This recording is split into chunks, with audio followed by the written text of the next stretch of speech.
A central station is supplying energy to a community through two substations. One substation feeds 4 distribution circuits. The other 6, the maximum daily demand are power station 12,000 kilowatts. In substation A, 6,000 kilowatts. Feeder 1, 1,700. Feeder 2, 1,800. Feeder 3, 2,800. And feeder 4, 600. While in substation B, 9,000 kilowatts. Feeder 1, 620. Feeder 2, 1,500. Feeder 3, 1,000. Feeder 4, 2,900. Feeder 5, 2,200. And feeder 6, 3,000.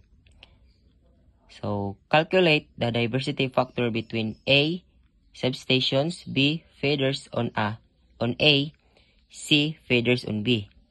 So, this figure shows the maximum daily demand of station. So, we have here the formula of diversity factor. Sum of the individual demand over maximum simultaneous demand. For letter A, diversity factor substations equals 6,000 plus 9,000 over 12,000 equals 1.25.